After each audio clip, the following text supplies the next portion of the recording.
Good evening, and welcome to Queer News Tonight. This is the world's first and only LGBTQ plus daily evening television news.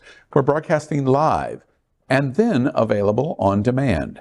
And we're available on all smart televisions, including Roku, Apple Television, Android TV, Amazon Fire TV, YouTube, and Facebook. It's time to queer up the news. It's Monday, March 13th, 2023. We are live and literally out of the closet and into the headlines. So many of your important stories we're going to tell this evening on Queer News Tonight.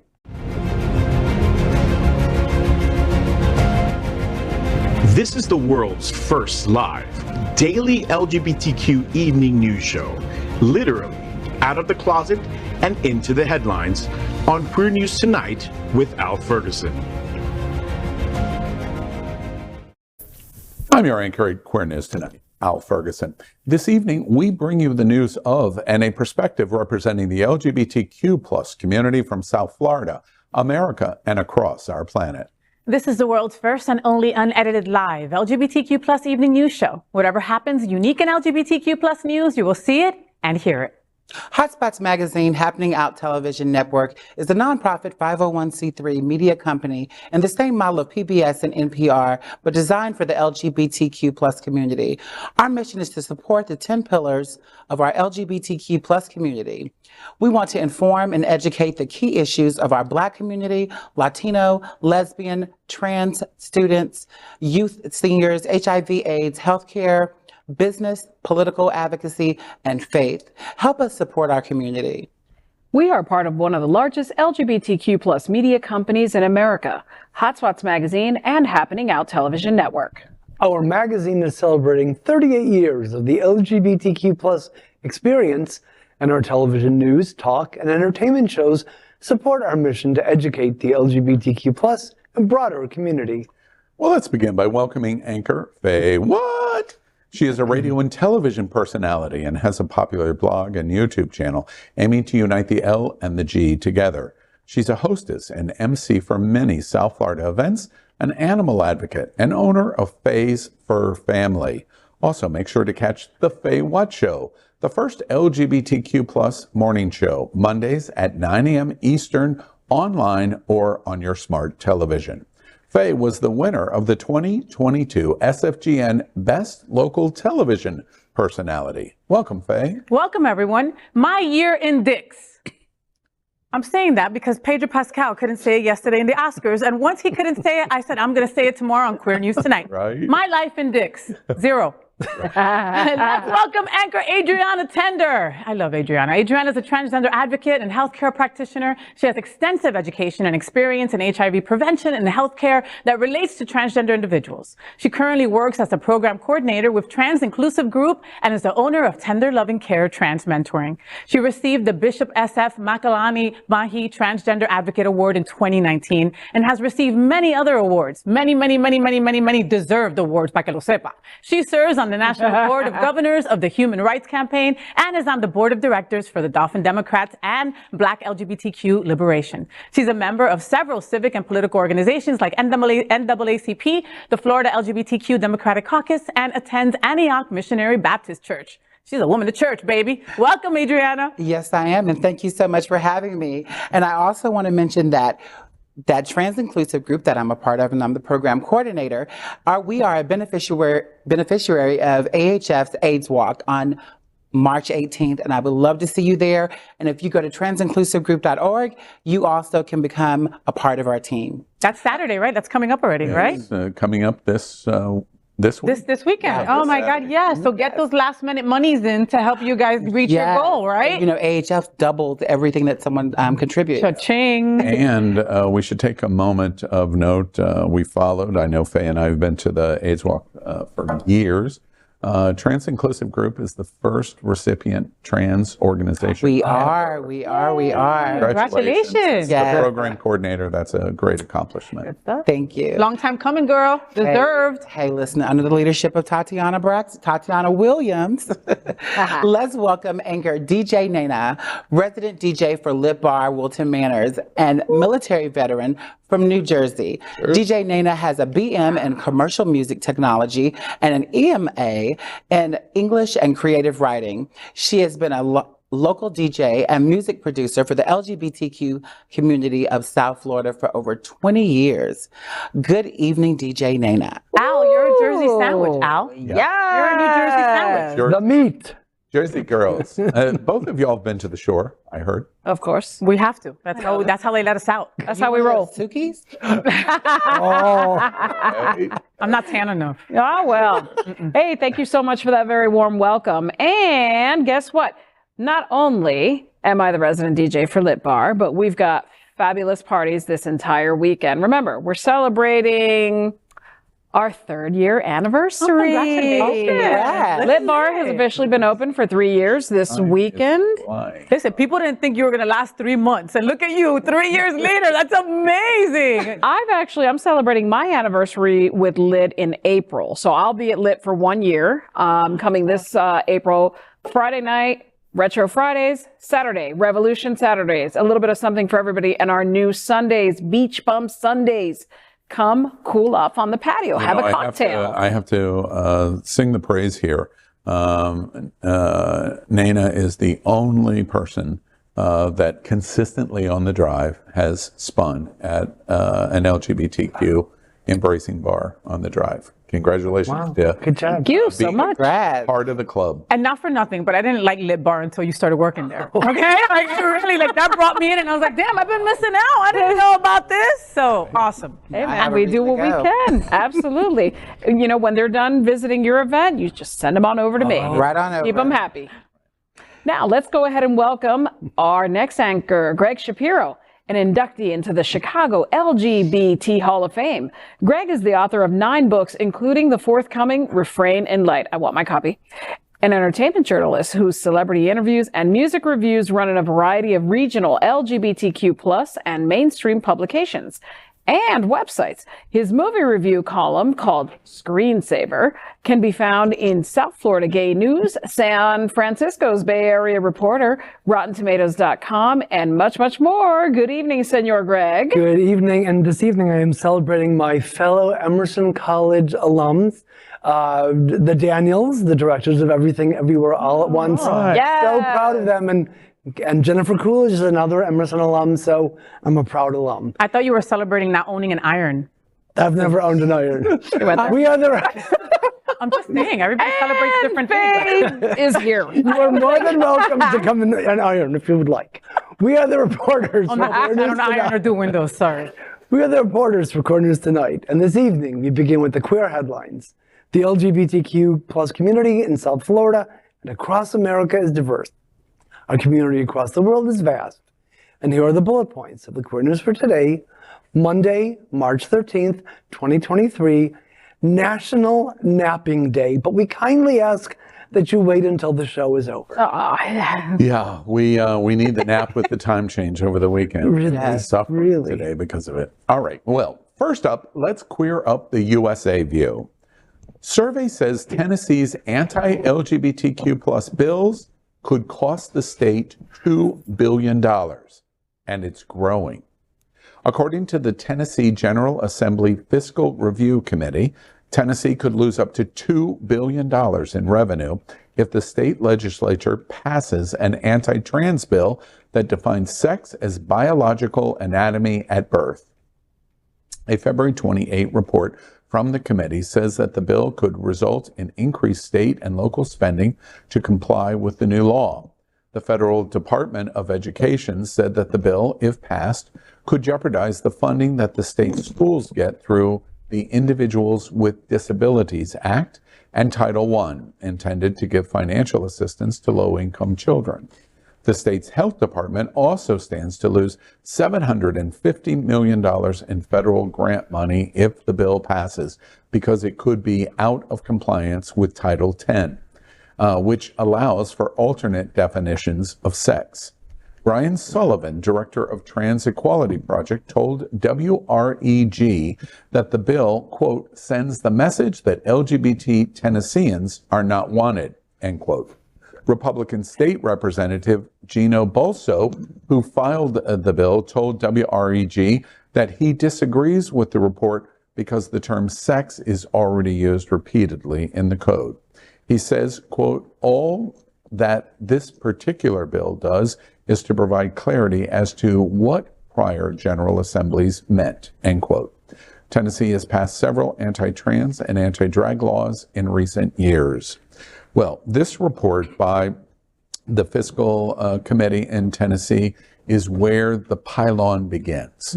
The pylon is that while they may enjoy a supermajority in Tennessee, in Florida, in Texas, this is where they're going to begin to get hit.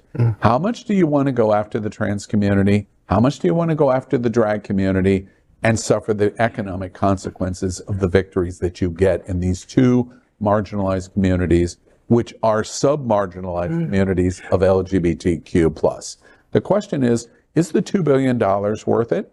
And on top of that, in Tennessee, when national boycotts start to come from the likes of RuPaul calling for it, to a plethora of entertainers, including the directors, Oscar winners that go, drag doesn't hurt anybody. The next statements are going to be, and don't go to Tennessee because of it.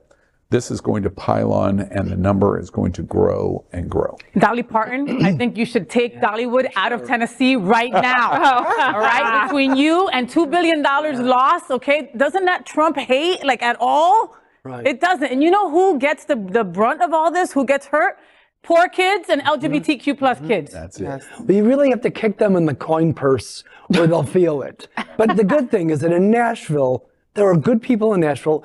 They're organizing benefits. So a couple are Love Rising, which is on March 20th at the Bridgestone Arena, and it features queer and allied artists Brittany Howard, Brothers Osborne, Haley Williams of Paramore, Sheryl Crow, Jake Wesley Rogers, and Maren Morris. And then additionally, there's one on the 21st, which is called We Will Always Be. And that's at City Winery in Nashville. And that features queer performers such as Mary Gaucher and Katie Pruitt. So Nashville is standing up, but, you know, it's a big state. I'm a believer in if it's not broke, then don't fix it. I'm like, what's the problem? There hasn't been, what's the issue? There hasn't been a problem before. There hasn't been any issues in the bathroom. There's so many bills that are going on affecting the transgender community and the LGBTQ community. I just don't see what the issue is. But I do hope that places like Tennessee and Florida, I hope that people just start pulling their businesses and pulling the events and things that, because guess what? If you hit them in the purse, they'll change their mind then. Tomorrow, we're reporting on this concert that's going to take place in Nashville. We're reporting on it and talking about the specifics of the participation in it. You know, there's this adage in Hawaii, they have tsunami warning systems, unlike almost any place else in the world, because of Hawaii's potential susceptibility to a tidal wave tsunami. Right. The warning system takes place hundreds and hundreds and hundreds of miles away from the actual islands in Hawaii. You need an early warning system to say that a tsunami is coming. That's what this concert is the first of many going to do. Tennessee can't hear the tidal wave that's coming for them, but it's for sure coming for them. Wow. Definitely. And when it hits, it's just a question of how much destruction the tidal wave that's going to hit Tennessee for their actions is going to take place. Next, let's queer up politics. White House says attacks in America are dangerous to LGBTQ plus America. The White House on Friday commended what it described as hateful and dangerous attacks on LGBTQ plus people as Republicans in various U.S. states pursue laws targeting the community's rights. Speaking to reporters, White House spokesperson Karine Jean-Pierre pointed to Republican calls to ban gay marriage through legislation in Iowa and Tennessee, as well as moves to limit protections for same-sex couples in Florida. In a press briefing, Jean-Pierre said, open quote, in Florida, just Florida alone, Republicans introduced 20 bills on a single day to roll back the rights of LGBTQ plus community, end quote. She explained that more than 450 anti-LGBTQ bills have been introduced in U.S. states and pointed to a proposed Florida bill that would give the state the right to separate transgender children from their parents. Jean-Pierre said the Biden administration will continue to call out attacks on the LGBTQ plus community. Republicans in various states have pursued a wave of laws directed at LGBTQ plus people, limiting transgender participation in sports, access to gender-affirming medical care, and the teaching of subjects related to gender identity or sexual orientation. Tennessee lawmakers passed legislation last month restricting drag performances in public or in front of children. West Virginia's Attorney General on Thursday said the state will ask the U.S. Supreme Court to allow enforcement of a law banning transgender athletes from female sports teams. This is all just a little bit overwhelming for me, being a Black transgender woman and growing up into society where I really haven't had any issues, no major issues. Right. To see the young children, the young trans children that are going to have to deal with this is just completely ridiculous. I was just going to say, it's interesting to me that you make that observation, because the obvious reply to that observation is it's not you that has changed. Mm-hmm. You were always this person. Mm-hmm. You were always there. You were always visible in front of us. Mm-hmm. It's not you that changed. It's the people that are making these decisions that have changed, especially in the last couple of years. If that is true, which I absolutely think it's true, you ask yourself, why did they change? And the reason that they have changed, the obvious conclusion of what we've seen in 3 consecutive defeats of the GOP, not winning the presidential overall public vote in 20 years since 2004, is a situation where they're trying to win at all costs.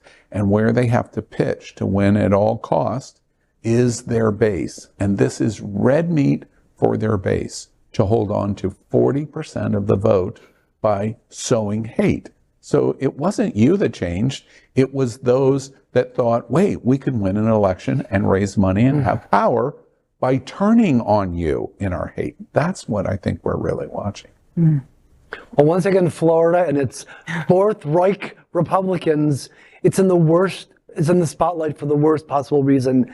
And to be in such banjo-picking company as Iowa, Tennessee, and West Virginia is really disheartening.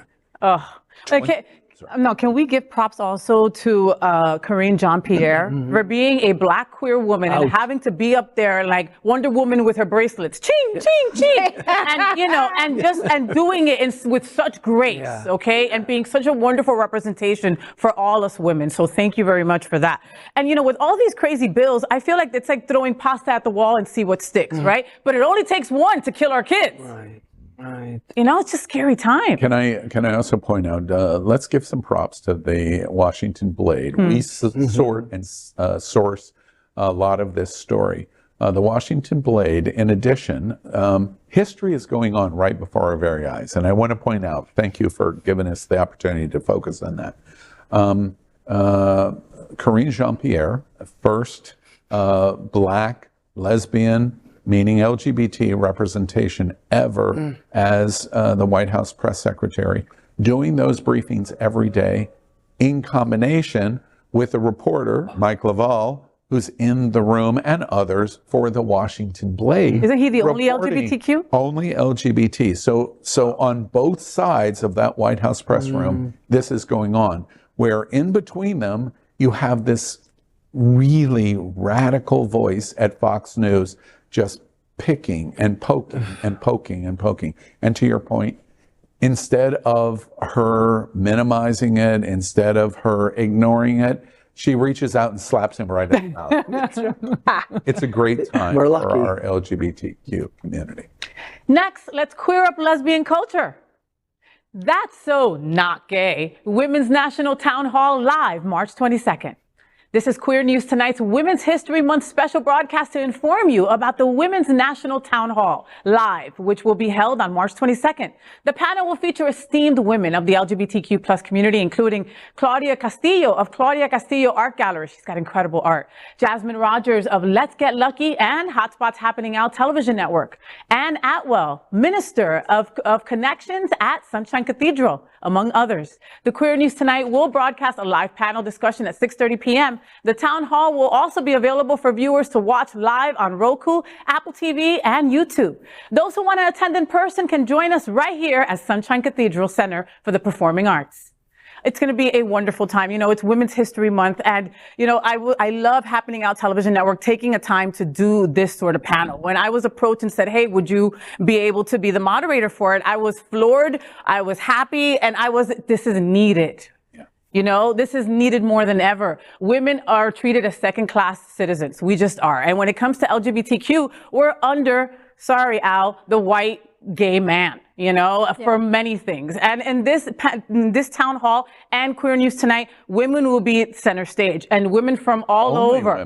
Only women, okay? And it will be women that represent different businesses, different cultures, different spectrums of this beautiful community that we all belong to, you know? It's been a long time coming. If you think back to the AIDS crisis, women were there helping the gay men, right? And it is now time for the gay men to come stand up for lesbians, for trans women, for anybody identifying as women. Men need to see that we're struggling and we're screaming and we need your help. And in this town hall, it's not only for women, it's also for men also. So you guys can see how you can help us and how maybe you're making us feel without you even knowing. You might not even know, you know, and it's just going to be so important. So I hope that you folks will join us. And again, Faye is going to be the moderator. She's going to be the lead anchor.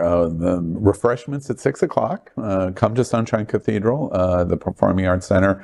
The live event starts at 6:30. It'll live at the Performing Arts Center and on your favorite broadcast channel. The panel at the town hall will be first. You're the moderator. One recommendation that I have between now and March 22nd is you've got to really work on having some opinion. Finding my voice, right? She never gets her point across. A regular singing violin. Never heard her speak. And No. through the panel, which is quite outstanding, 7 leaders. Adrianna's going to be part of it also. I mean, there's some just incredible women that are being represented in these two panels. Talk, and then it's going to transition right into a live Queer News Tonight Women's History Month edition, and all of the stories are very pointed stories about the women's experience. One thing that I would tell you that is really interesting to me. I sat in a meeting today where we talked about this play. The title is created by Rogers, and she and coordinating backbone behind this push event for Hotspots and Happening Out. That's So Gay is played with in a playful way. That's so not gay. It's more like, that's so not gay. Right, exactly. I sat in a meeting today where we were talking about it, and we were looking at the programming and fine-tuning the details, imaging, words, assets, etc. And rightly so, the reaction was, really, we're going to go with that? And my question of follow-up was, well, what's the problem with that? And it washes over gay men of wait. And it's completely natural. I think it's a good place for us, even in our own organization, to start, in that first, we're run by white gay men. Yeah. We just are. And as a result, that's where we start. And we give voice to women to say, wait, help us understand that we are doing that over and over, because it's easy for us to forget. Yeah, truly. Yeah. That's why it's so great. It's the same issue that relates to our trans community. It's the same in reflection of our Latino community. It's the same for our Black community. This is the starting point of being able to discuss so many things that need to be discussed without us being offended Exactly. that this is where the power base is. And that's key. And that's key right there. And I think Adrianna and Nena will also help me with that. There's that thin line between speaking your voice, having an opinion, and being a man-hater. And that's not what we are as women of this community. You know, we just want to evolve and teach others and tell them to follow us and evolve with us. You know, if we don't get together, folks, soon, we're going to lose. And if I may add a final note to this information, I would actually have to say that if you are a lesbian, woman, transgender, whatever you are, come support. Yes. Come support. Show up. You can't complain and say, we don't have anywhere to go. And I was like, Nobody does anything for us. You have opportunities. This is a fantastic moment to show up and network and meet other like-minded, smart individuals who want to obviously empower other people. You know, increase yourself by the numbers. We got to stop fighting inward. We just have to stop fighting inward. Agreed. 1,000%. And isn't that the strategy of Ron DeSantis? Let's pull the trans out.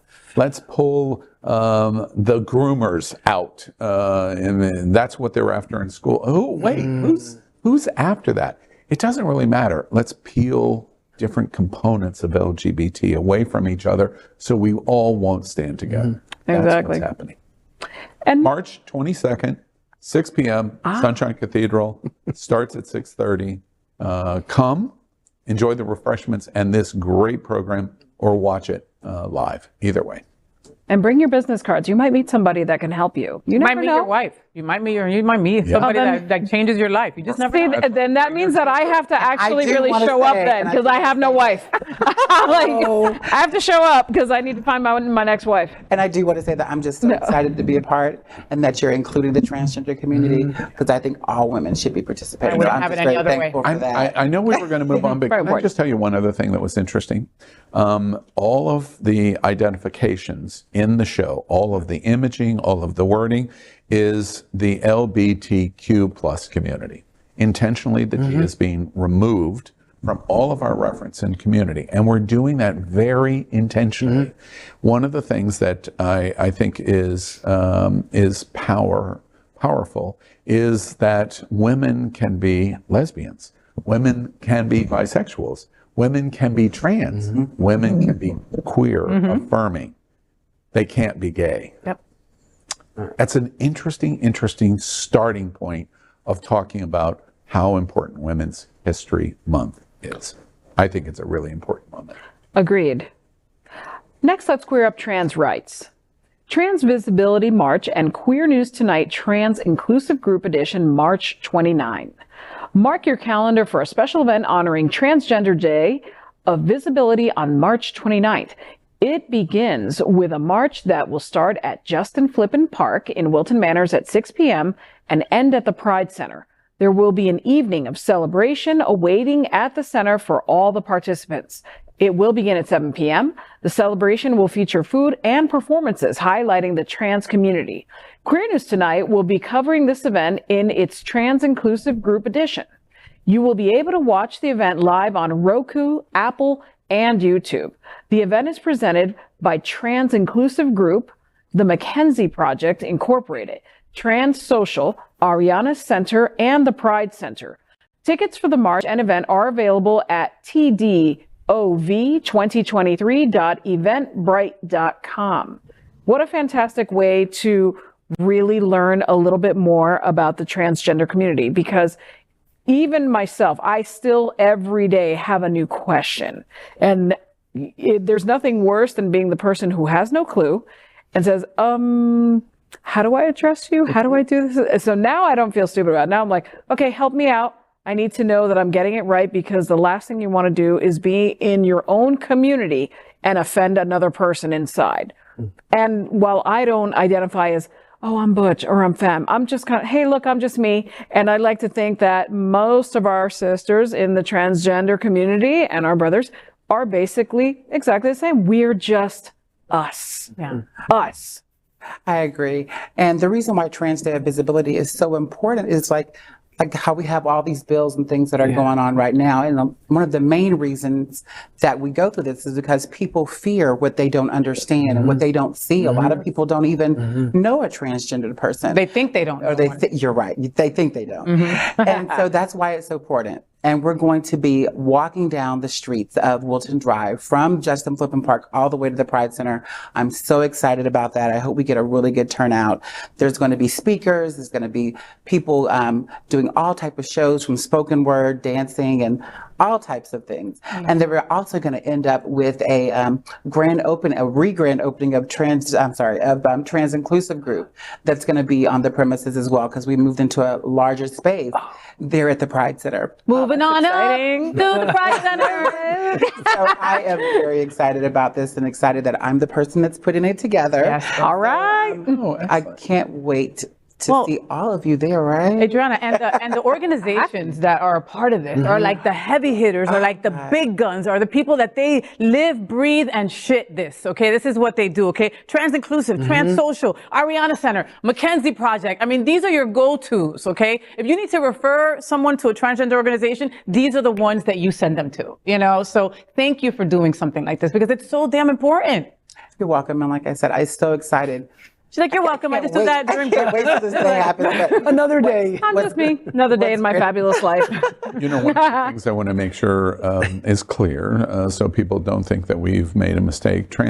The National Trans Day of Visibility is March 31st. Yes.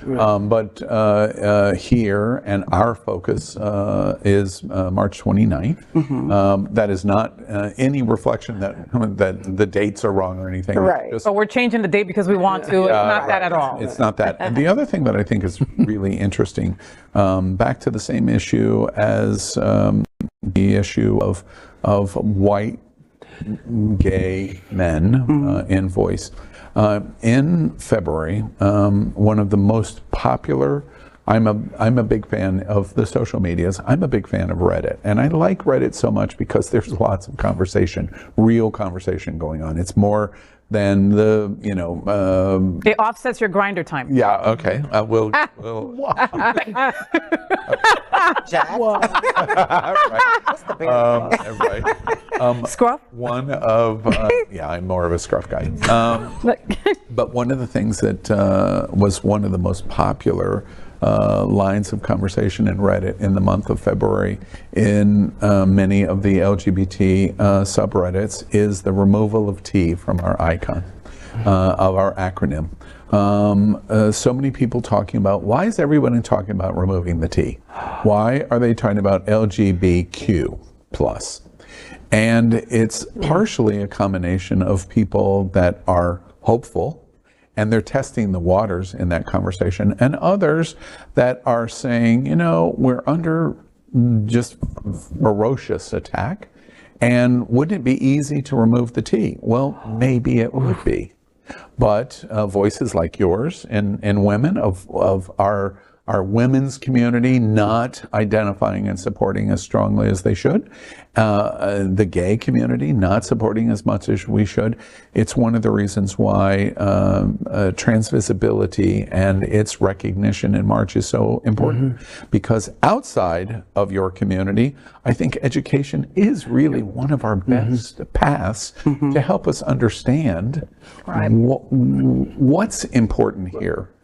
Because we're not disposing of anybody in our community. No. We're just not. No abandoning. No, and it's perfect that it's at the end of Women's History Month, okay? Because we're not leaving any women behind. So, plain and simple. That's it. So, we're all looking forward to your event. I can't wait to see you there. Yeah. Next, let's queer up gay culture. Texas GOP creates drag queen bounty hunting bill to chase queens. A Texas Republican lawmaker proposed a bill allowing everyday people to sue anybody who hosts or performs in drag or any child is in attendance. Critics say the measure will create a bounty hunting culture that targets drag queens and transgender people.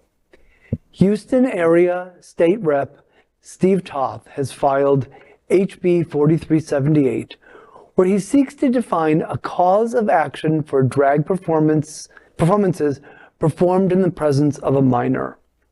According to the bill, quote, an individual who attends a drag performance as a minor may bring an action against a person who knowingly promotes, conducts, or participates as a performer in the drag performance that occurs before an audience that includes the minor, end quote.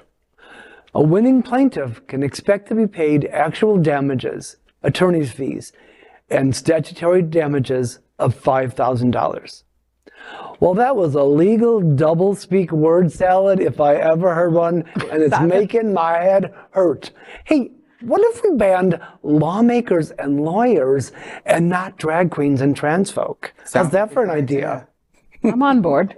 You know, drag queens don't kill children. You know what kills children? Guns. Guns. Yes. And that's usually what you're voting for, you know?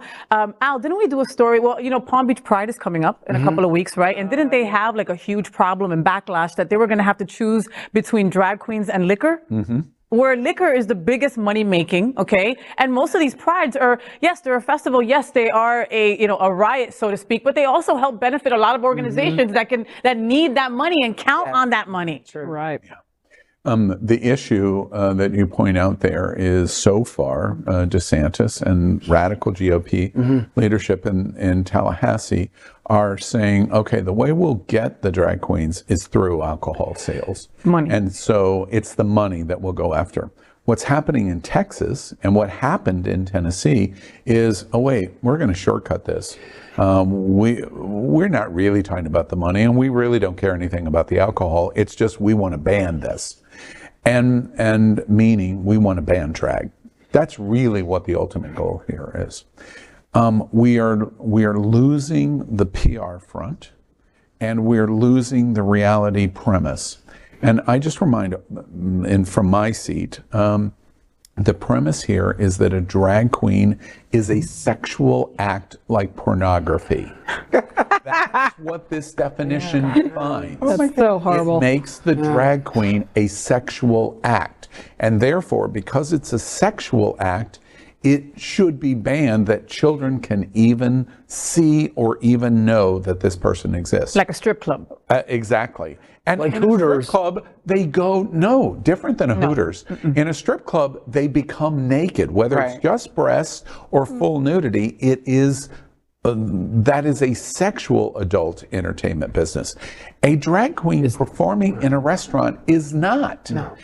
Somehow, they have not been able to completely get what they want related to alcohol. Or in Texas, in Tennessee, they go, I'm sorry, DeSantis, we want more attention, so we're going to get to it faster. So we're going to take even the alcohol out of it. They're banned. And that's what they're doing under the premise that it is a sexual act. We must stand up to the philosophy that's behind this decision making and challenge them at every turn. Drag queens are not sexual. They are not pornographic. They do not get naked. They do not groom children. They do not do any of the things that Texas and Tennessee's already done it, and Texas is getting ready to do it. Wow. I saw, I think it was a TikTok or something like that, one of the drag queens that went ahead and got in front of their state legislature or something like that. I don't know who she was, but she was like, sweetheart, underneath all of this, I have on 14 pair of tights. So how could this be sexual? How could I be naked underneath all this? It was hilarious to me. Are we forgetting about the Shakespearean era? I mean, first off, because that requires come on. education, and that requires history. They're against education. I mean, come on. History tells us if you go to a Shakespeare play, all the parts were played by men, all of them. So the men were in drag. I want to get back to the tsunami conversation. There's a tsunami coming. It's 700 miles away, coming to the shores of Texas and to Florida and to other places. It's going to wash as far up into the Mississippi Valley as Tennessee, but the tsunami is coming.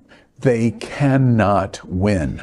They cannot win. But who will die in the process? I was going to say, the damage that's done in the process, First Amendment free speech rights are being obliterated in this kind of thinking process. It will not survive the federal court challenges and the challenge to move it to the Supreme Court, even in the craziness of the 6-3 supermajority. It cannot, because to define Adrianna right now could arguably meet the definitions in Tennessee or Texas, and a law says, okay, now they can sue you for $5,000 of state issues, et cetera, et cetera, et cetera. It's not possible. It's not possible. But the damage is going to be, who do we wipe out to get to the Supreme Court to say, you can't write laws like this? I have Dolly Parton on my mind this show. I don't know why, but remember she said also, like, look, with these drag laws, they might tell me that I can't perform anymore because she constantly gets dressed up in drag, right? I mean, we all do. Drag is getting dressed, right? Yeah. Right. Yeah. Okay, that's where we're at. We'll watch it, but we'll watch it. Next, let's queer up South Florida and Florida.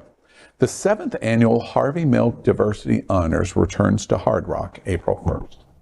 Diversity Honors, the globally renowned celebration that benefits Harvey Milk Foundation and the Pride Center at Equality Park, exclusively hosted by the Seminole Hard Rock Hotel and Casino in Hollywood, will take center stage again on Saturday, April 1st at 7 p.m. to recognize those who are transforming lives by living authentically and advancing inclusiveness. This year, the foundation will honor Commissioner Nicole Ramirez with the prestigious Harvey Milk Medal, Carol Moran with the Pride Center of Equality Park's Alan Schubert Award, and Stoli Group's global CEO Damian McKinney with the 2023 Global Business Leadership Award. Additional honorees for this year's event include Florida State Senator Chevron Jones, drag TV star and entrepreneur Latrice Royale, South Florida Symphony Orchestra's president, Jacqueline Lorber, and music director, Sabrina Maria Alfonso. And also awarded will be the Bears of South Florida. Queer News Tonight will broadcast the red carpet and the whole event so that you do not miss the fun. You can register for the award function and be there in person at diversityhonors.org, and the $250 ticket includes food, continuous open bar, live entertainment, and the awards presentation. It's going to be a lot of fun. I've been to Diversity Honors. It got suspended, of course, because of the pandemic, returned last year. A lot of fun. It's a great location. The Seminole Hard Rock is a guaranteed have a good time. Harvey Milk, you know, it's funny, we're going through this, our show tonight, talking about lots of the news of the day. It's very hard news. The LGBTQ community is under quite a bit of attack. And Harvey Milk comes to mind over and over and over again, because he's the one that coined the phrase in the 1970s that if you are not visible and you don't stand up, you're not helping the community. Flatly. That was it. That's what I think about a Diversity Honors. What a stellar lineup. I mean, those honorees are amazing. And I'm so excited, especially about Senator Jones, Latrice Royale, and the Bears of South Florida. That's a great combination of people. Right. That's a nice little recipe for some fun for you, Mr. Gregg Shapiro. And for the women's community, Carol being I was going to say that, like, how wonderful. Like, I love me some Chev. Chev is awesome. You've interviewed him a bunch of times. He's just a great dude. I just love his energy. He walks into a room and you know it, you feel it, right? There's something about it. And then to have these incredible women. I mean, Carol Moran, like 9F, right? And she's a huge, advocate. And, you know, when you think of lesbian in Wilton, you think of Carol. You know, and so, you know, and the two women from South Florida Symphony, you know, those two women also, they're world renowned in what they do and they're so talented. I love that the women are being recognized at Diversity Honors this year. Yeah. Great. I will be there. We will be there. All right. Next, we are proud of our special partnership with Sunshine Cathedral, the world's largest queer church right here in Fort Lauderdale. Supporting that partnership, we're broadcasting from our permanent set here at Sunshine Cathedral at the Happening Out television studios. We broadcast Sunshine Cathedral Sunday International Service at 10:30 a.m.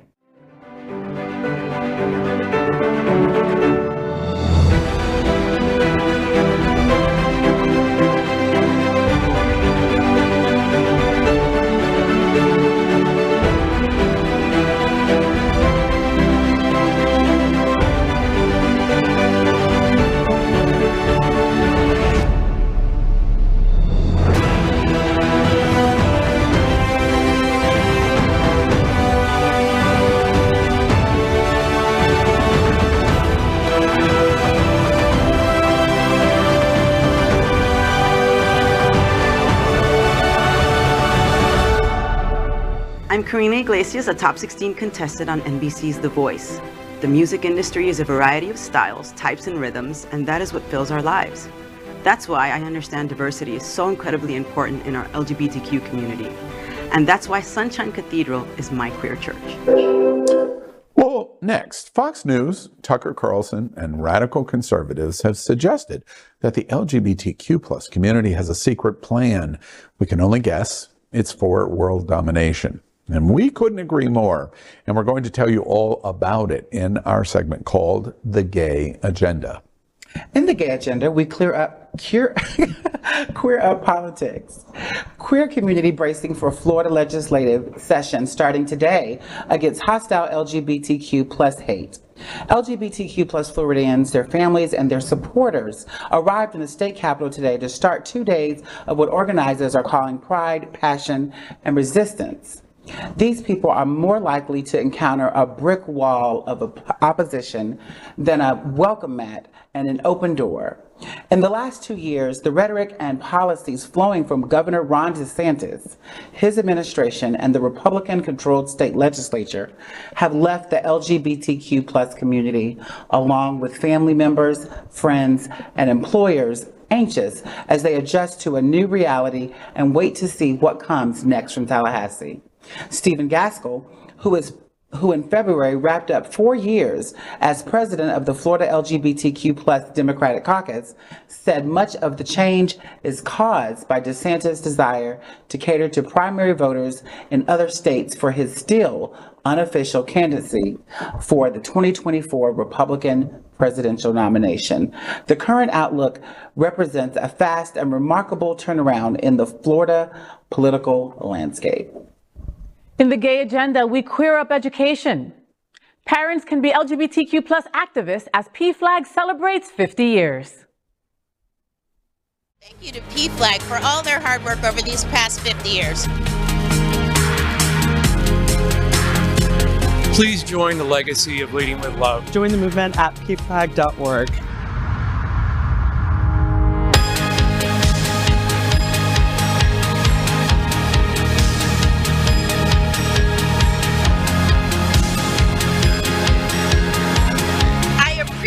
PFLAG for working to create a world where my queer friends and family are safe and loved and supported in the way they deserve to be.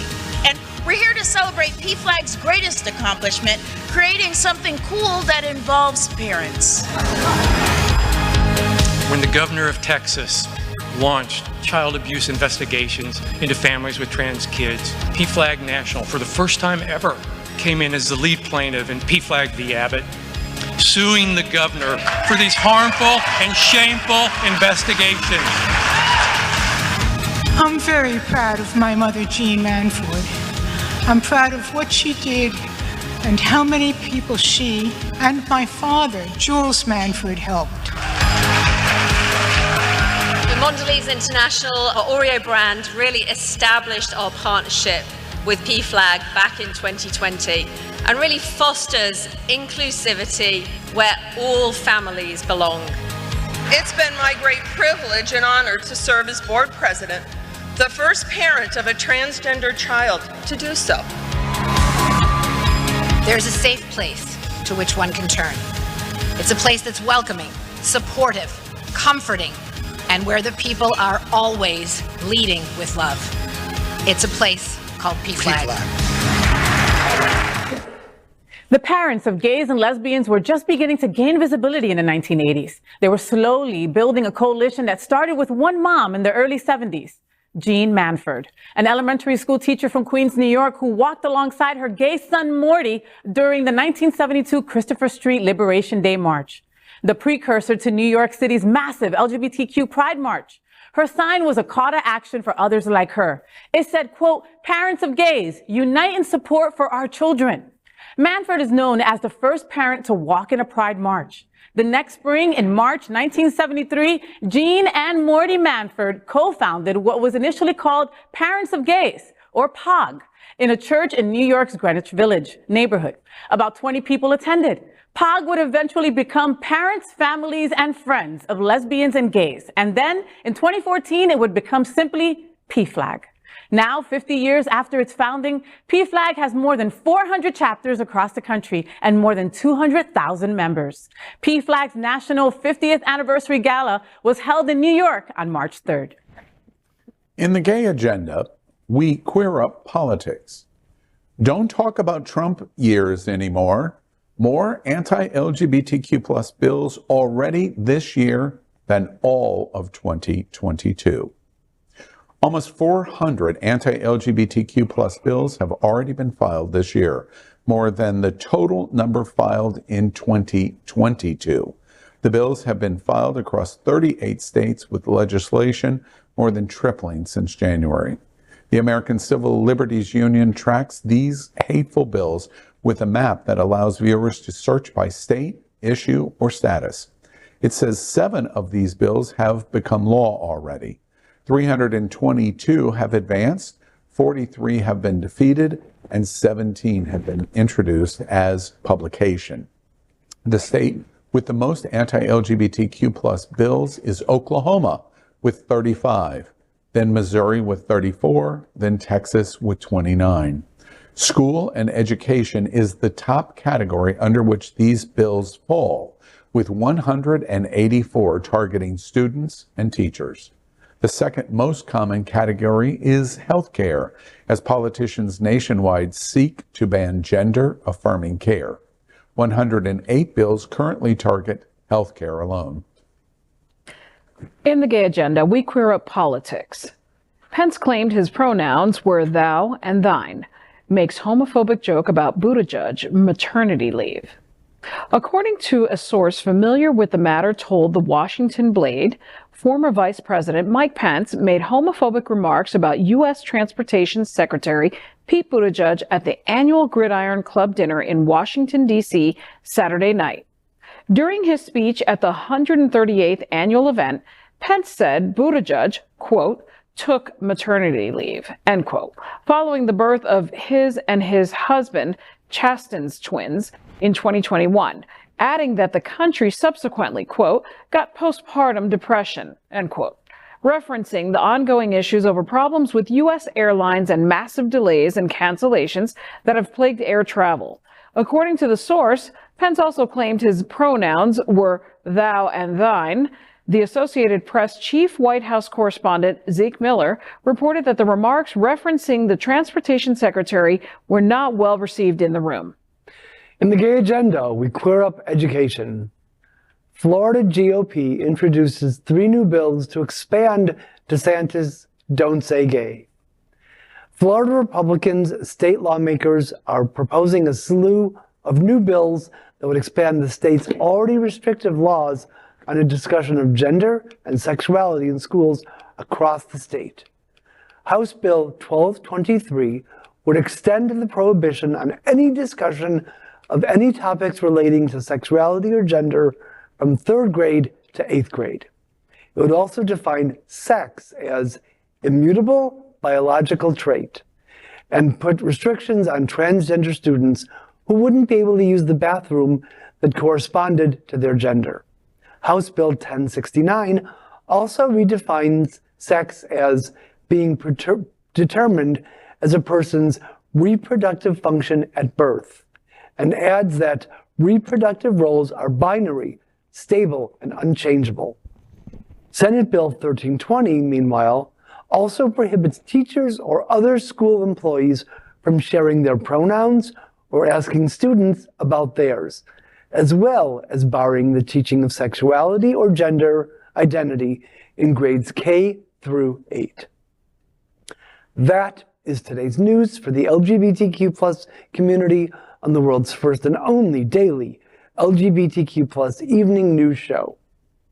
If our community is important to you, share this news with your friends and family. Are you, like most of America, part of our very large television audience watching this live LGBTQ+ news broadcast right now on Roku, Apple TV, Android TV, and Amazon Fire TV? Queer News Tonight is the only live LGBTQ+ digital television show in the world that is out of the closet and into the headlines. We need your support. If our community is to grow, we must tell our stories and bring them to the attention of the broader world. This is the only place in the world that tells these types of LGBTQ plus stories in motion and sound. That is the passion of Hotspots Magazine, Happening Out Television Network, and Queer News Tonight. I'm your anchor, Al Ferguson, and on behalf of these LGBTQ plus reporters, the anchors of Queer News Tonight, including FayWhat, Adrianna Tender, DJ Nena, and Gregg Shapiro. We will see you daily at 8 p.m. But before we end our broadcast, we have one final story. Let's queer up the big interview. Jazz and Jeanette Jennings discuss Harvard and what mom would have done 10 years ago if it were today's hate. Recently, our own Al Ferguson conducted an interview with the mother of Jazz Jennings from the award-winning show I Am Jazz. Her name is Jeanette Jennings. Jennings talked openly about the Trans Kids Purple Rainbow Foundation, the work that is being done under her presidency at the organization. Jeanette is a staunch LGBTQ plus ally and supports her transgender daughter in every way possible to live with pride and live to the fullest. Al Ferguson and Jeanette talked about the struggle faced by trans kids, youth, and their families, if there are ways of making their journey easier and more comfortable. While her daughter Jazz is now a 22-year-old Harvard student and has begun her journey. Jeanette is aware that many parents are either just starting out or while helping their children affirm their gender identity. Well, we have a very special interview today at Queer News Tonight, and that is with Jazz Jennings' mom, Jeanette Jennings. And a very interesting point of time and history we are in here in South Florida, and really all over America about what is topical in the LGBTQ community. Jeanette Jennings, thank you for joining us here at Queer News Tonight. It's a pleasure to be here. Thanks for having me. First off, I want to make sure it's A-okay for me to call you Jeanette. Of course, you can call me Jeanette. Now, I know the entire world is just enamored with jazz, as I am, and everyone is. But who cares about jazz? Let's talk about Jeanette. Well, I do care about jazz, yeah. But I understand right now it's about you and me in this conversation. Exactly. You are a unique position to basically be an eye of recording the history of some of the things that are the most topical in LGBT about trans, and that is parental rights and parenting, children that are trans, etc. Let's do a quick touch base, however, about Jazz. TLC, I Am Jazz has just launched. Any thoughts about the new season? We're going to show a complete background on the new season, but any thoughts about the new season? Well, we just wrapped actually on television. So we filmed in the summer, but the last episode aired a few days ago, and it ended wonderfully on a positive note. And we had a lot of positive feedback from the viewers and a lot of tears of joy and happiness for the fact that she's doing really well and that she's really helping the trans community a lot. Yeah, very much helping the trans community. I agree with you there. It's a very positive voice and face of the trans community. Often our stories, certainly our news in trans, is very dark and negative. And Jazz Jennings and Jazz at TLC is an interesting, positive messaging. She's at Harvard. Tell us about how she's doing at Harvard. She's doing great at Harvard. She's your typical college student that doesn't want to wake up early in the morning because she's not a morning person. But she just declared her major as being art. And she's a wonderful artist. So I've been telling her all along, this is what you should do. And she's like, but I love science and math and history. I'm like, I get that, but you're an artist. So she's producing incredible artwork right now. And we're really proud of her. And from your seat, I've watched her grow through the years. YouTuber and influencer, activist in the LGBTQ community, especially for the trans community, now going to school, and her interest in art. Where do you think all of this is going? Do you think she'll continue to be activist and as she finishes at Harvard and she's probably beginning to look at what's next? Where do you think Jazz Jennings is going? Well, the most predictable thing about Jazz is she's unpredictable. From day to day, I don't know what's going to happen with her because she wakes up in the morning and she says something different than she said the day before. But she has talked about wanting to open a gallery, perhaps like for trans artists. Oh, That's awesome. one of the many things she stated. And do you think she's going to come back to the South Florida community? She's fallen in love with Boston. What do you think she's going to do? She really loves Boston, but she really loves Boston, but she really loves her family too. Yeah. So it's hard to say where she'll end up. Yeah, and the weather's not so bad down here. Definitely, that's why I moved here, for the weather. Exactly. We're coming from your house here in South Florida. You've been here since very early days with Jazz. You've been here over 20 years here in the South Florida community, and we literally have watched you and Jazz grow up. In preparing to sit down and talk to you, I watched the Barbara Walters interview from 2007, and that introduced the world to Jazz. I believe she was only 7 years old. Yes. Tell us about that experience. Barbara Walters, and to our viewers, we're going to show you a link of how to do it. If you are not familiar with Barbara Walters' interview with Jazz Jennings, it's something you must watch. 2007. Tell us about what that experience was like. And she was actually 6 at the time. 6 years old. Wow. It aired in 2007. And she was a natural with the camera. She wasn't nervous. And she would call Barbara Walters her friend. And they got to know each other pretty well, where she felt comfortable enough to actually sing to Barbara. And it was a great experience for us all.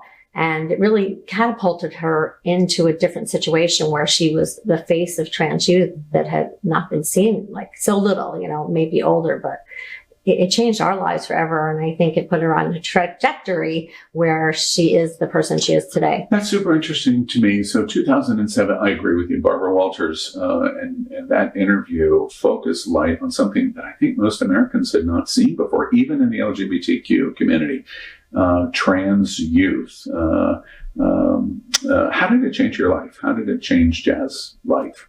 It changed my life in the sense that I felt that we needed to do more. And I didn't want Jazz to be the one doing it, because I just wanted her to have, typical childhood. But at that time, we started a foundation to help other families. And it really opened up the door for people to come out and say, you know what, my daughter or son is like this too. And I want to share, and I want to understand, and I don't feel like I'm alone anymore. And Jazz kind of went on her light, as a little kid. And then as she became older, she did more advocacy and more television, and became, more of a spokesperson, still at a very young age, though. Yeah. You help guide your child through the navigation of this process. So many parents are going to watch this interview that are parents of trans children, or think that they're a parent of trans children. Starting from that Barbara Walters interview when Jazz was 6, any immediate recommendations of early on in these early developmental years? Anything from your seat that you learned in Barbara Walters over like the next decade after that you would say to parents? I would say to parents, it's really important to get professional help. If we didn't have professionals guiding us, I wouldn't be sitting with you here today. And you really need that affirmation from somebody who knows about trans kids and have met other trans kids. So I feel that you can't go by what I say or somebody else. You need to go by what your doctor will say is the best for your child. And if a doctor knows trans youth, they'll say, follow their lead, listen to them. If they're persistent, consistent, and insistent, a lot of times they are transgender. But don't go by what you read or see on TV. You really need to have your own story. Jazz has her own story and her own journey, and everybody's different. Over the course of the decade from that Barbara Walters interview, Jazz writes a book in 2016, which I'm reading right now, by the way, Being Jazz, My Life as a Transgender Teen. A lot changed from 2007 to 2016 when that book came. While there was not overwhelming acceptance, there was also not overwhelming rejection. It seems to me, my memory, in the middle of the Obama administration, might have been, there might have been some negatives, but nothing like what we see today. Was that your experience when Jazz wrote that book in 2016, that it wasn't the kind of thing that we're seeing today, or is that your memory? What I remember was really her first book, and it was called I Am Jazz. in 2014. Okay. And that really ruffled feathers. This was a picture book for children that said the word transgender. It's like, oh my goodness. So that really was taken very well by people. And then a lot of people had a problem with it. And it started to be banned way before all of this book banning that's occurring now. And then when her second book came out, the one you just mentioned, there wasn't as much fanfare about it because it was talking about, she was talking about her life as a pre-teenager and then into teenagehood. That one, even today, doesn't get banned the same way as the children's book does, which is interesting. And why do you think that being able to look back in those two footprint dates of 14 and 2016 and the difference in the books, why do you think that reaction happened? I think that they focus more on the I Am Jazz book because it's geared towards 4 to 8 year olds. And what 4 to 8 year olds should be talking about transgender? And I think it's sexual. Like, we don't talk about sex in kindergarten, but it's not sex. It's gender. And that's where people Jeanette, have a problem. I've heard this said, we've discussed it in LGBT so many times. Help us understand the difference that you're identifying here, that gender is not sexuality, sexuality is not gender. Help us understand. Sure. Sexual orientation has to do with who you're attracted to, who you want to go to bed with at night, who you love, where gender identity is who you identify as. This is who I am. It has nothing to do with who I want to have sex with. It's who I am as a person and who in my heart I know I am. So that is two very different things. And the world that doesn't know anything about transgender people and have a problem with the book obviously has never met a trans person or know what the book is talking about because it's nothing to do with sex whatsoever. She was, 4, 5, 6 years old. They were explaining what her life was like back then. Do you think we're making progress in helping people understand the difference in the two, or it's getting worse in terms of our understanding? I thought we were really doing well with progress, where people were asking more questions and understanding and realizing that transgender people exist, and more people had met a transgender person. And now there's just this wave of hate coming from all over our country. It's sort of like the politicians figured out that trans people exist. And now that they know, they're like, and we don't like what they're doing. Yes, they do exist, but we don't like anything about them. I want to explore several of those ideas. Before I do, I want to stay on Jazz being a teenager. 2014, writes the book at 16, comes out when she's 15 years old, in the middle of her teen years. For everyone's understanding that hasn't watched the show I Am Jazz, and knows of her but doesn't really know her story. Did Jazz go through the kind of thing that LGBT frequently go through, the bullying and pressure in school? What was her teenage years like? She's living in the public life, but her private life and school and friends and people around her, how was that? There were many hardships because she socially transitioned at the age of 5 in kindergarten. And at that time, she was just a little kid and she was very open and would tell other children, I used to be a boy and now I'm a girl. And that didn't always go over well, mostly with administration. So right from the start, there were no bathrooms. She was not allowed to use bathrooms. And then a few years later, she wasn't allowed to play soccer. So she went through all that, being banned from sports at the age of 8. Being bullied, being told no bathrooms until she was 11. She was finally able to use bathrooms. So she was fighting, we were fighting, and it continued on through her teenage years where she was excluded from, social events where her friends would go with boys and they didn't want to have anything to do with the trans girl. So being that she transitioned so young, she had a lot of years of struggling and obstacles placed in front of her. But she made it through. She's very resilient, and she taught me how to be resilient. Well, and it's a great transition to what I think is so fascinating in Jeanette Jennings' story, which is Jeanette Jennings. You watch this transition where your 8-year-old, your 10-year-old, your 12-year-old, your 15-year-old is facing this kind of pressure.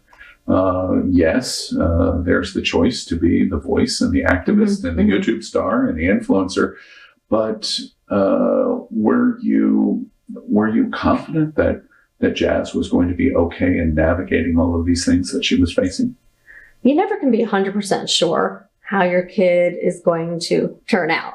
I do know that we never, ever pushed or encouraged her to do things. We supported her. When she started the YouTube channel, that was her idea. We didn't say, oh, we think you should do this and that. She's always been open to being a spokesperson. At a young age, she won an award and they wanted her to speak in front of thousands of people. And she's like, yeah, I'll do that, where other kids may be afraid. So, we never wanted her to do anything or feel uncomfortable doing anything, but she is a tough cookie. She's strong and she's got a strong sense of justice. Mm-hmm. And she saw what was happening. These things are wrong. And I want to tell people that kids like us are real and we just want to be happy. And there's speeches of her saying this at like 11 with braces on, leave us alone. We just want to be happy. Where do you think that came from? I think back to when I was 11 and I can't imagine how dumb I was at 11. Where did that come from that she was able to do that? I think she was born this way. I truly feel she was born with a sense of confidence, a sense of self. She knew what she wanted and she went out after it. People, credit me. Oh, you did this, you did that. No, she taught me how to be more resilient. She taught me to have a thicker skin and not worry about what other people think. So it's just in her DNA. She's outspoken. She doesn't care what other people think. She never really cared. If so-and-so doesn't want to be my friend, I don't want to be their friend. But it did affect her. She still was a child, but she wanted this. She wanted to help other people. Even to this day, she's like, I just want to help people. I love helping people. It's a great charge and a challenge to the LGBTQ community with what we're facing today. One last thing that I want to talk about before she becomes adult. In 2018, she goes through the reassignment surgery. Now, do I have this correct that she had the reassignment surgery? She was still a minor, 17? She was like a few months shy of 18 because she was going away to college. So that's why we did it right before college so she would have time to heal. So, it's a little bit of semantics there with the age, but she was a minor, but almost basically a major. Adult, And I understand what you just said, but I want to zero in. It seems like in the trans community, the two big political things started with bathrooms, North Carolina, years ago, and healthcare for minors under 18. Jazz goes through a reassignment still at 17, all virtually 18.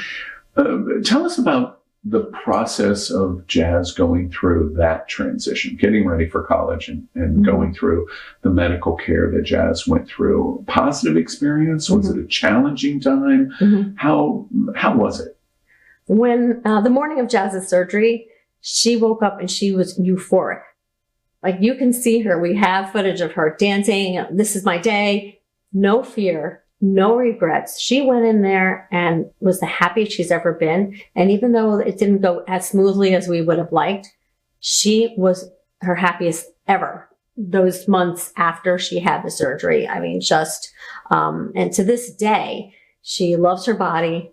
No regrets. She says, I love who I am. I would hate, having that old body. I don't want that. I love the way I am now. So, best thing that ever happened to her. She will tell you that. Okay. And her reaction, and she goes in for, the medical care, that she underwent. How did Mom do?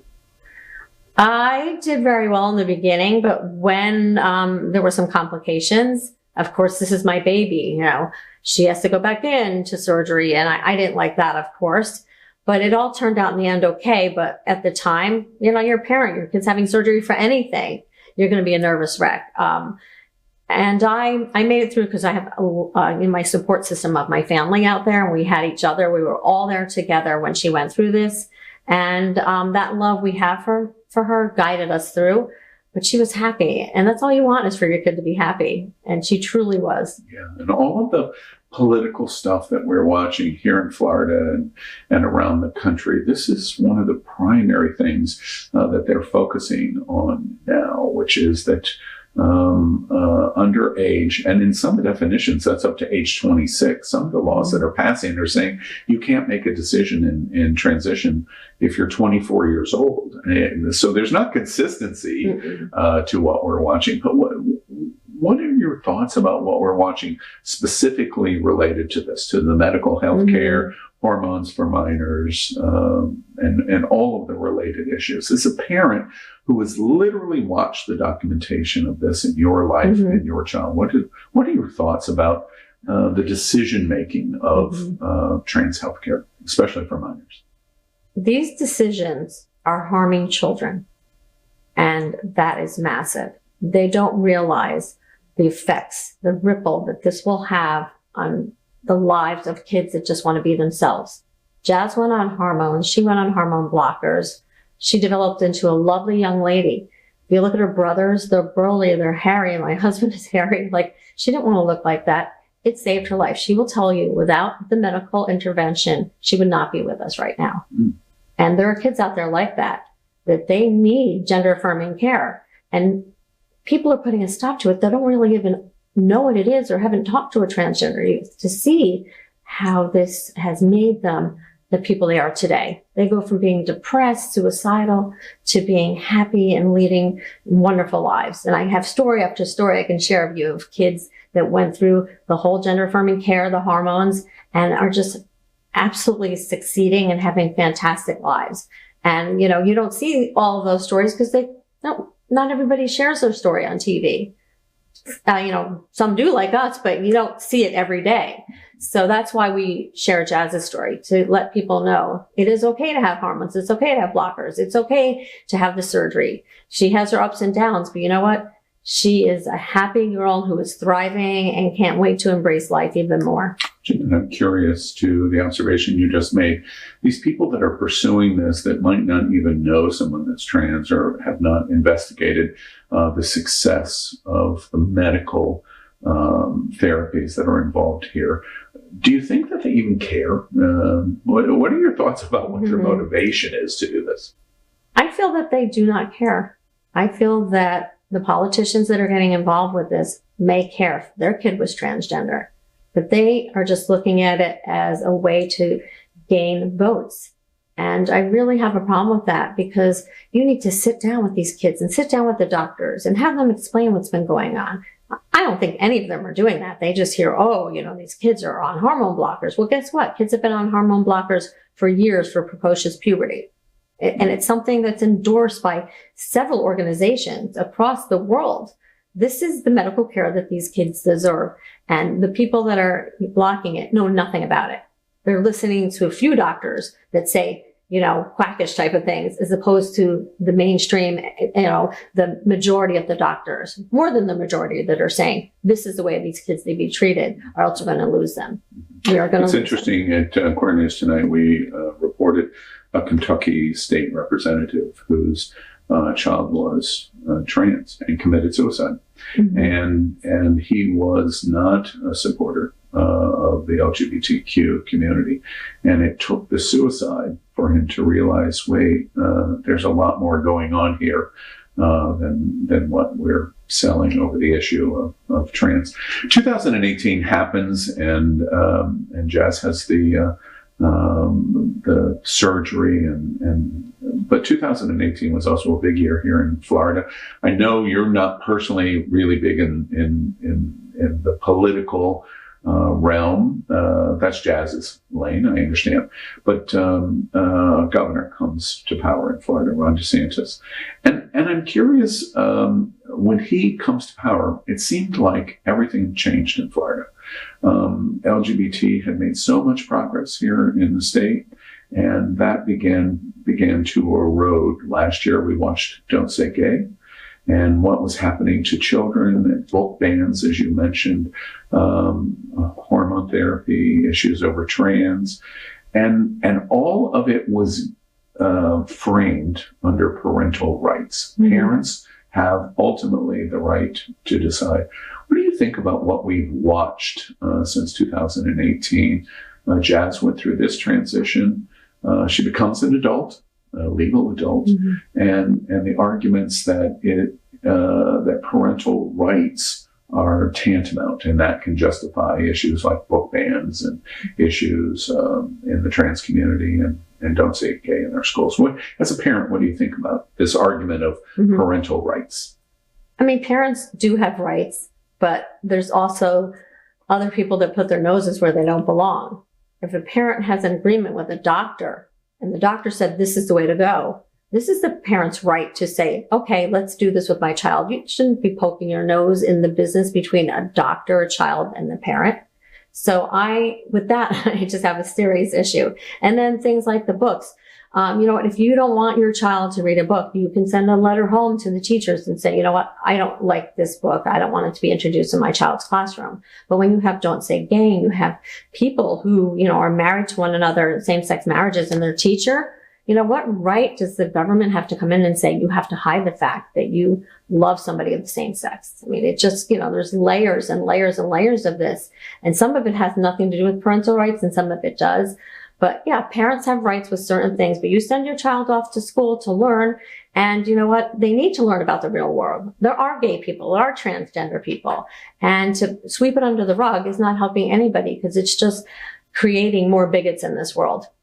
You know, we're getting ready to go into the legislative session in Tallahassee in 2023. And it's 7 weeks of hold your seat, because what we're getting ready to watch, one of the laws that is going to be extensively discussed in a supermajority by the GOP is a law that says that is proposing to remove trans kids from affirming parents, and that if a parent helps support medical need, presumably hormone therapy, other kinds of medical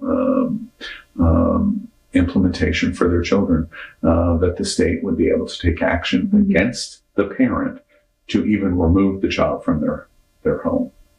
What do you think about that? That must be the most frightening thing for any parent.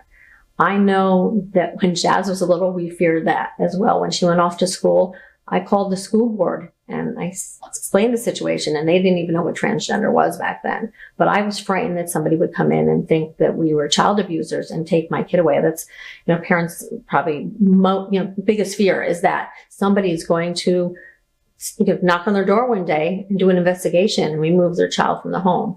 And I know people that are fleeing from the state of Florida, going to places that are more accepting, because, I mean, that, you know, being afraid of your child committing suicide is horrible enough. And then, you know, having them taken away from you, and what's that child going to think now? They're going to be even more suicidal.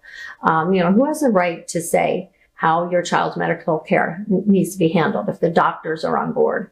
Take a child away because the parents are listening to what the doctors say and what, you know, the community, the pediatric community, endocrinology community has said through, there's been studies. So I feel for them. I really feel that if this happens, a lot of people are going to leave because they want to protect their children.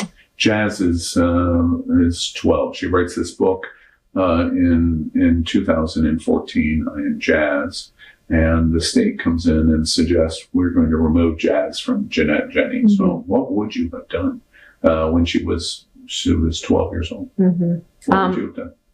If they were trying to take my child away, you know, besides having a lawsuit, we would have left.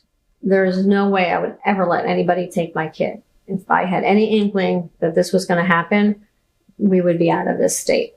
There's no way anybody was ever going to take Jazz from us. So, Jeanette, I hear two responses there. One is, I'd fight. Mm-hmm. That's what the lawsuit mm-hmm. does. And then second, there's no way they're taking Jazz Jennings away from me. Mm-hmm. To parents that are listening to you right now that are facing, Jazz is an adult now, so yeah. You don't face this issue mm-hmm. now anymore. But to parents that are listening to you that don't have the resources to fight mm-hmm. and don't have the ability, which is resources, mm-hmm. to leave, any particular recommendations in terms of what you watched? You express you had fear of mm-hmm. someone coming in and taking mm-hmm. Jazz Jennings away from you. Mm-hmm. Any other recommendations that you know, it's very hard to pick up and leave, but what if you were to take your child and send them to a relative in another state if you couldn't afford to leave on your own? No one has the right to take your child, and you have to go to the ends of the earth to protect them. Do what you have to do. I can't imagine a parent having to live without their child because they're transgender. And I've seen these cases in other states, and I've talked to other parents where their child was taken away from them. And like a little girl like Jazz, they made the child switch the pronoun and cut her hair and become a boy again. And the child was suicidal. I know another one that lost their lives. This is a life and death situation. So you have to do what you have to do to protect your child if you want your child to live. And I know some people don't have the means, like you said, to get up and move their lives. But what if you move the child to a place where you know they're safer? Yeah. There's got to be somebody out there that could take the child in. I would take a child in. I would bring a child into my home if I lived in a state that was safe. Yeah.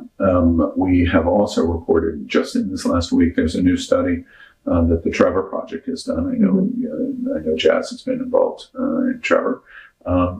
We reported last week their study in 2022 that Black trans youth, 25 out of 100, every 100, 25 out of every 100 attempted suicide. 25 out of every 100. It's a crisis. We're in a crisis for our trans community. One of the things I wanted to ask you about that I thought about Jazz at Harvard.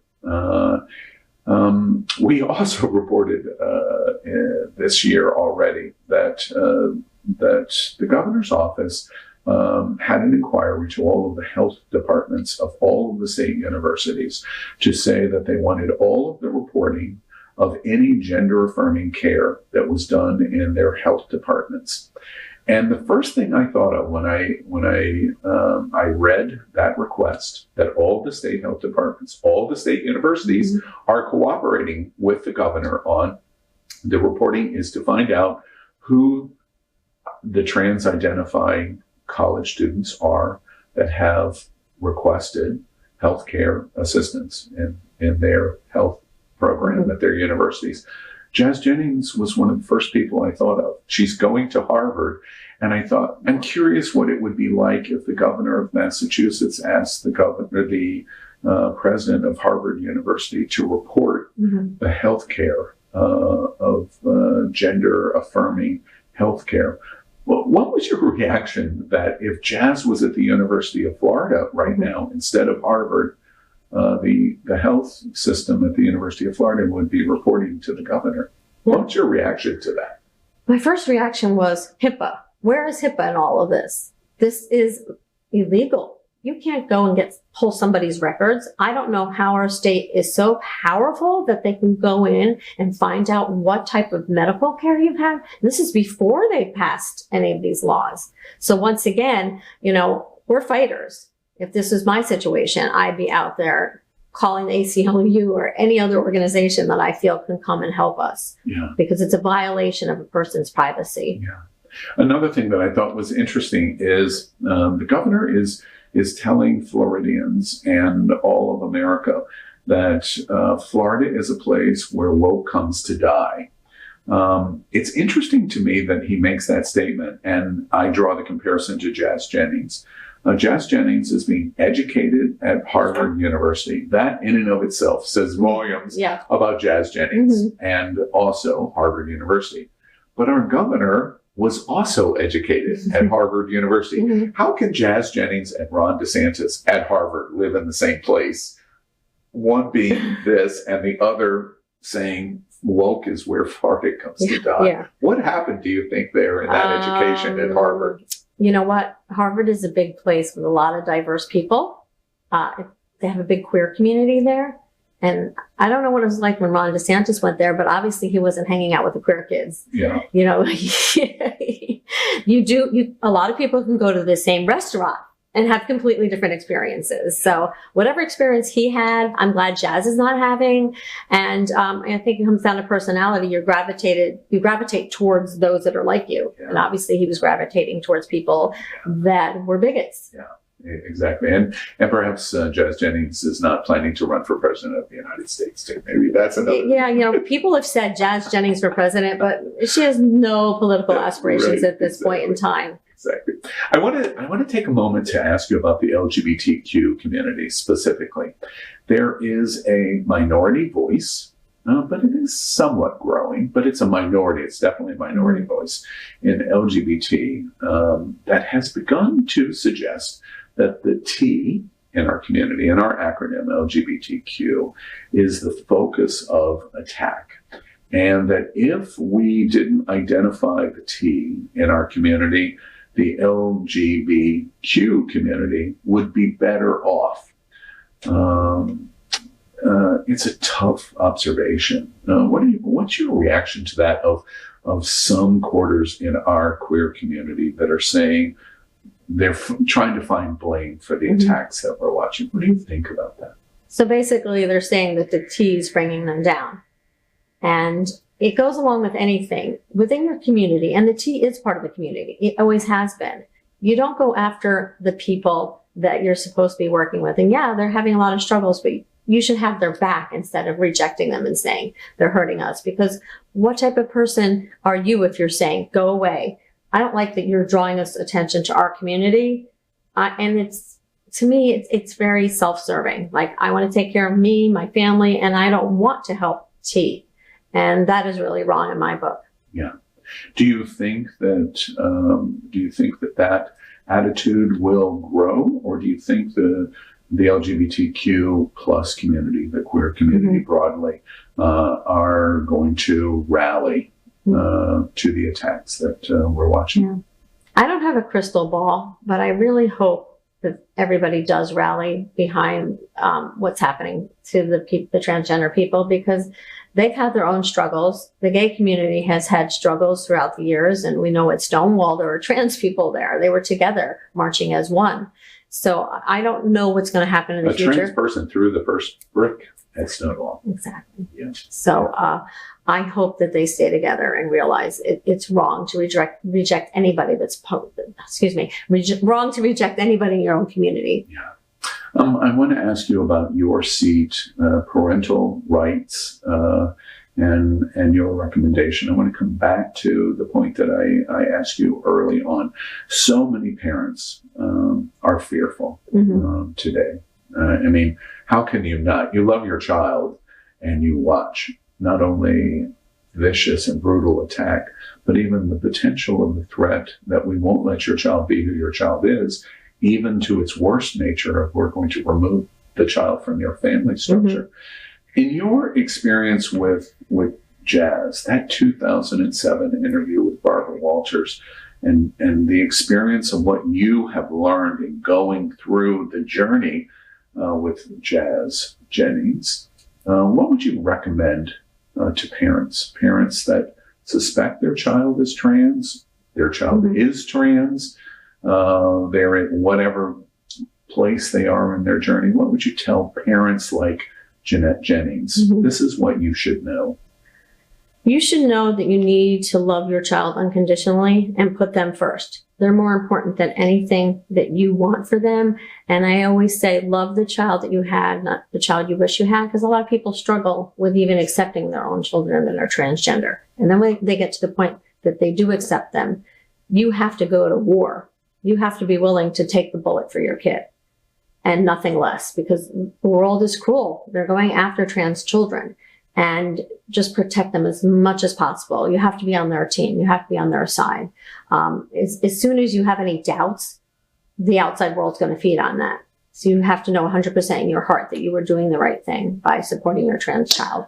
You told me that you don't have a crystal ball, but if you did have a crystal ball, do you think parents of trans kids are going to win this fight? Ultimately, are they going to win? Ultimately, the parents of trans kids are on the right side of history. It may be rough for the next few years, but things always seem to change. And we are on the right side of history. We're doing right by our kids. And eventually, I think they will back off. I really do. Now are the tough times. These are the rough times, and probably will get rougher, but we have to come out the other side better people and hopefully educate politicians that will eventually have a transgender kid and understand. And, maybe those that are in control will no longer be in control anymore. So that's all I could hope for, is that administrations change and all of this goes away. And you summarize your answer there about parenting about going back to the trans kids.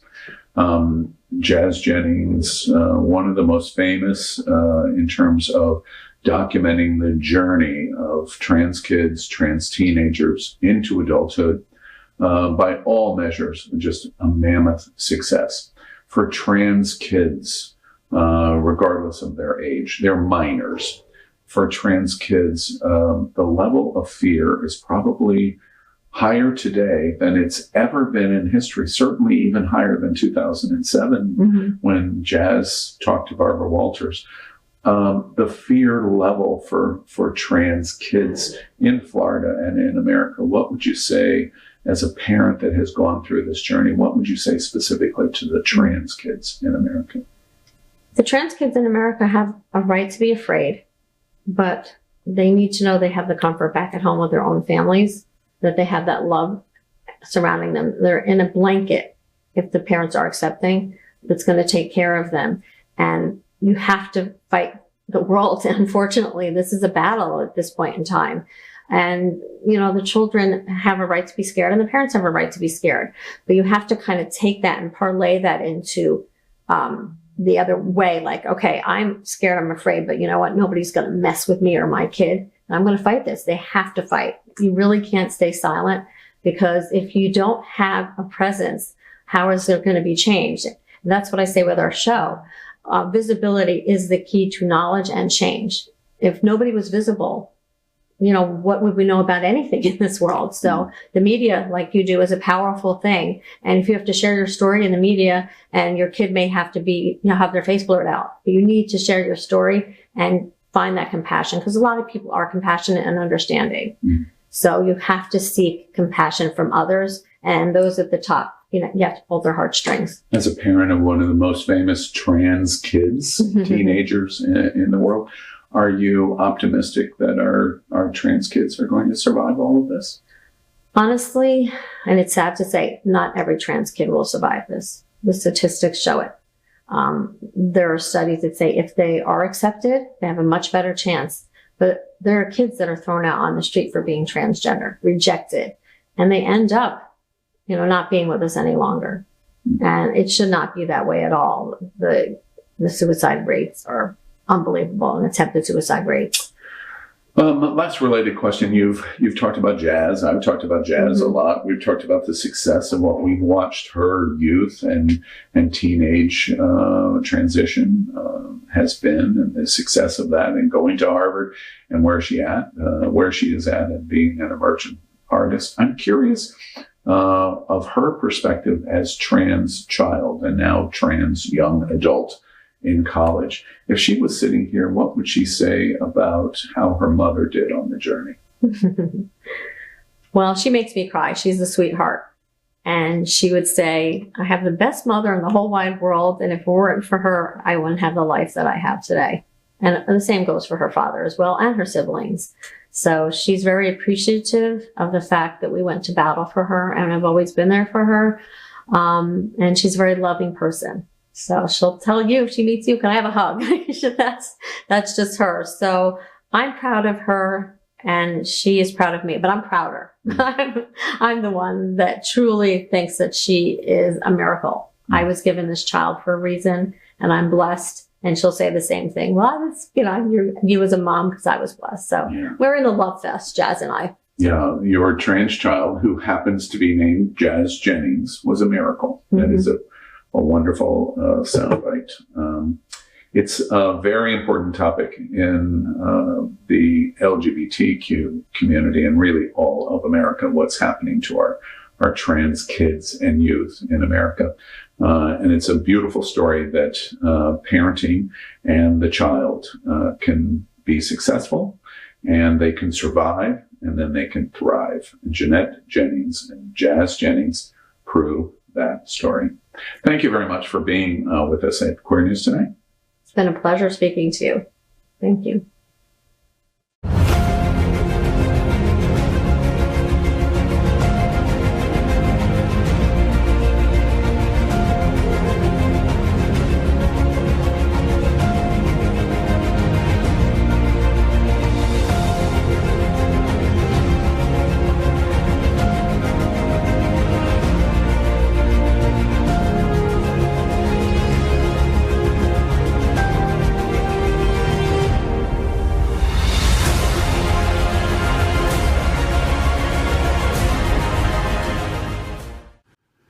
LGBTQ plus news is vital for our community and for the broader world as a whole.